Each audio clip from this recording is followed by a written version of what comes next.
Right, dead leg. It's time to talk about Rutgers. The Scarlet Knights, as you know, they started the season 5-5. They lost to Lafayette. They lost to UMass.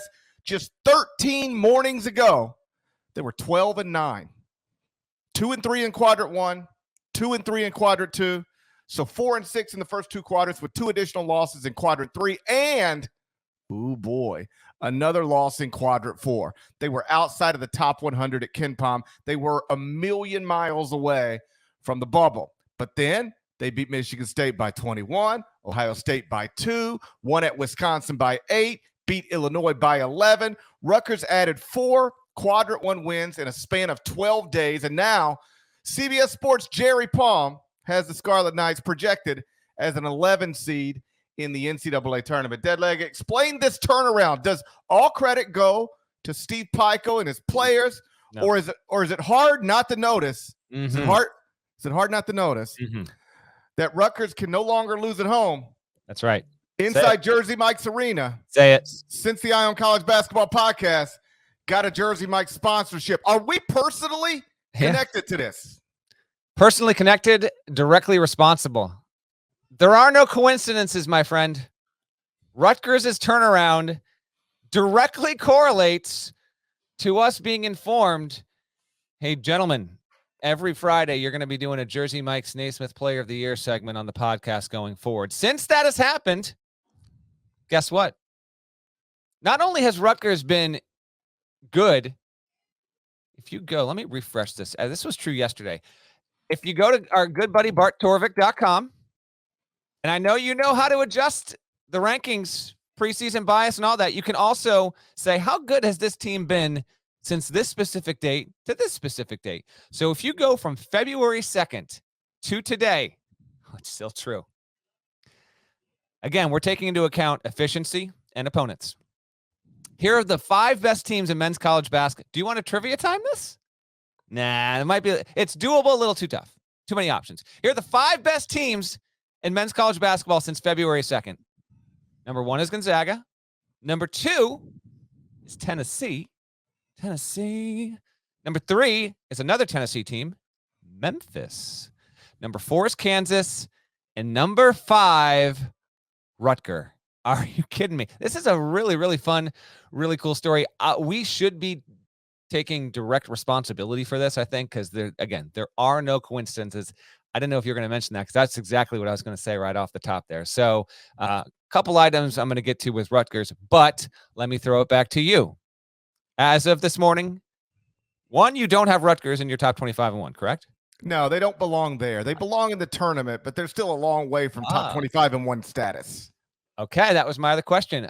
I don't think Rutgers belongs in the tournament as of this morning. I would have them just barely out. Because then you can go to hell. Okay. Coming out hot and aggressive here on a Friday show. That passionate, huh? Listen, how about this one? I got a trivia time for you. I got one for you, so go ahead. Okay. Please, you throw it. If it's Rutgers related, just toss it at me right now. Prepare for the toss. Okay, here we go. What is it?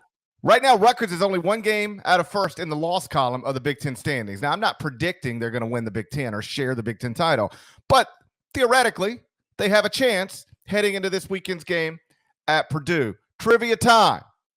When was the last time Rutgers won a league title? And what league was it?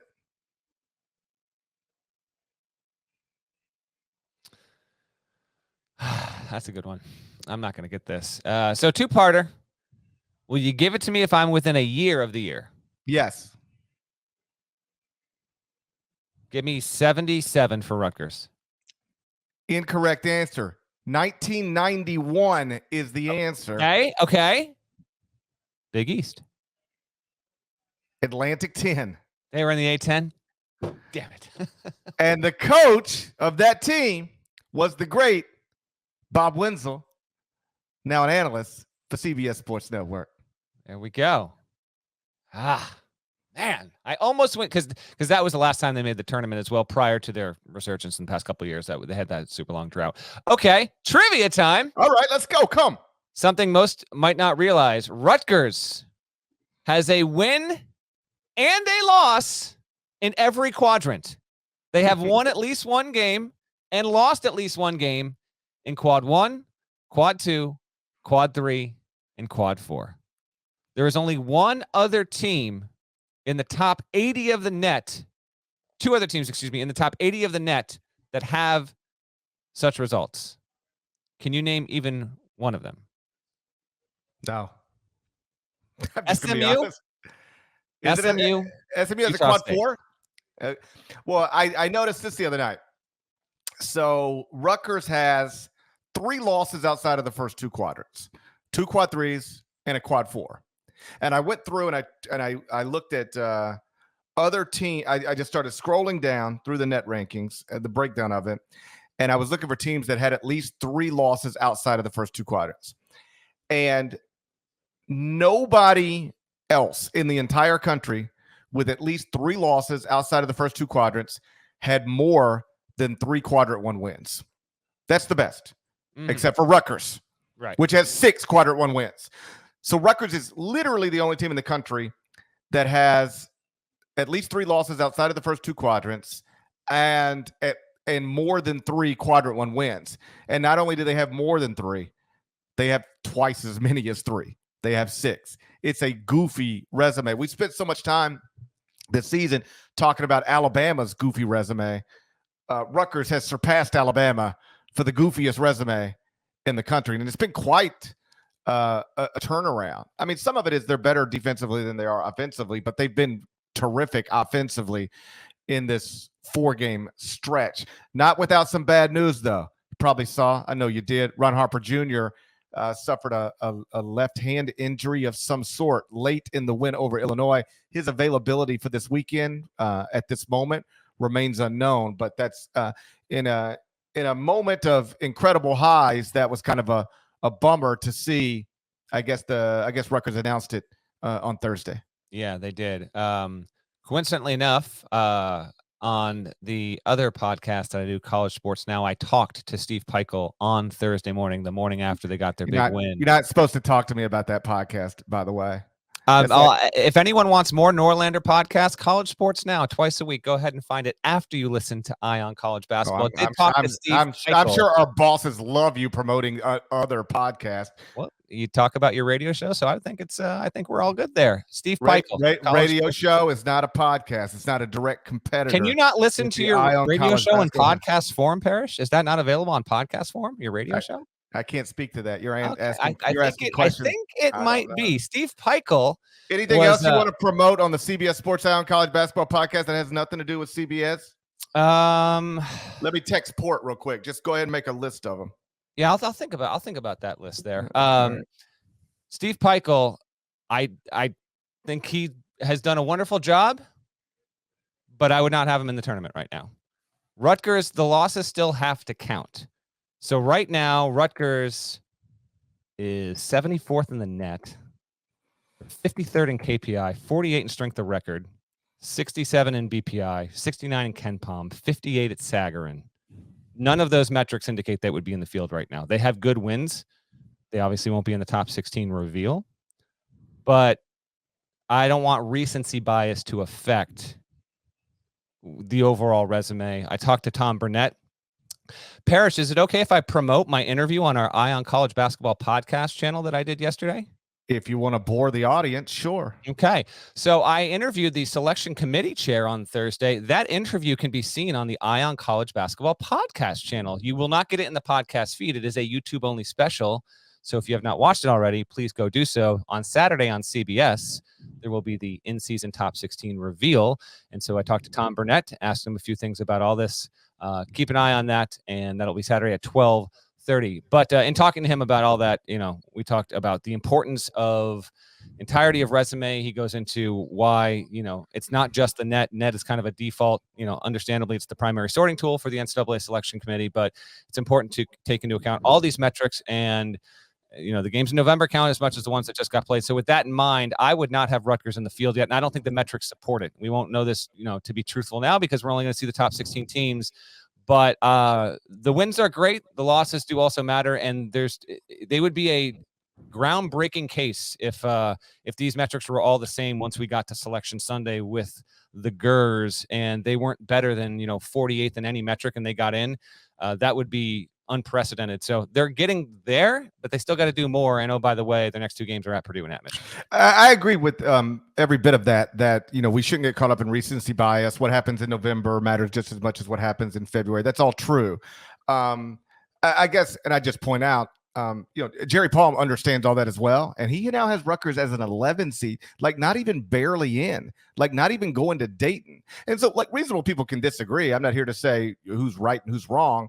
But like, for whatever it's worth, the CBS Sports expert bracketologist has Rutgers easily in the field right now. Now, barring a surprise, they will take another loss on Sunday, barring a surprise. Yeah. But it'll be a quadrant 1 loss. I don't know how much I don't know if those things should knock you out of the field if you're projected as an 11 seed going into it. But the idea that we're even talking about Rutgers on February 18th is a pretty remarkable story, because again, 2 weeks ago they were 12-9 and outside of the top 100 at KenPom. There was no reason to think that they had anything like this in store for them, and yet here they are again. And like, beyond that, I just sort of like Rutgers being good at basketball. Like Jersey Mike's Arena. Remember when we were never going to call it Jersey Mike's Arena? And I do remember this. And now we played ourselves very much so. Now I will never call it anything other than Jersey Mike's Arena. Oh man. But like Jersey Mike's Arena has it's an incredible atmosphere when Rutgers is good, and in college basketball we get so caught so often. It's like, okay, this team's good again, but like, who are the players? Who, like, I don't remember these names from last season. I'm talking about for casual college basketball. Like right. Geo Baker, everybody knows Geo Baker and Ron Harper. Like, these are guys who have been around and grown with the program. I don't know. I just think Rutgers being good is a nice and neat story, because remember when that job opened, like I know people that job was offered to. So do you. And the prevailing thought was, yeah, they're going to pay you a lot of money and you'll have access to a private plane and you'll be in the Big Ten, and then you'll get your brains beat in over and over and over again. And then you'll get fired in 5 years and you'll have $10 million, but you'll be miserable for 5 years until you get fired. And they end up offering the job to Steve, and he's like perfect for that job, because you're not going to out-recruit, out-player in the Big Ten Wisconsin, Ohio State, Indiana, Michigan State, Michigan, most of those programs. So what do you need at Rutgers? You need somebody who, when he gets some guys, maybe not the same caliber of high school prospects as the other guys are getting, but boy, he can coach them and he could turn it into something. And that is exactly what Steve has done at Rutgers, and it's been fun to watch. They're gonna have to do plenty more though at Purdue. Listen, it's just they're awesome story. Like, if they can get in, it'd be incredible. But they're at Purdue, at Michigan, still got to go at Indiana. They got a return game against Wisconsin. Remember, they won at Wisconsin. A sweep of Wisconsin would certainly help the resume. And then I would highly advise Rutgers to not F around and find out once we get to the Big Ten tournament. As of right now, I wouldn't have them in the field, but they're certainly getting there, and they are now the most intriguing at-large resume in the country. They're unquestionably a bubble team. If you want to make the case for it, I hear you, but I don't believe that they can get in with the metrics that they have at this point.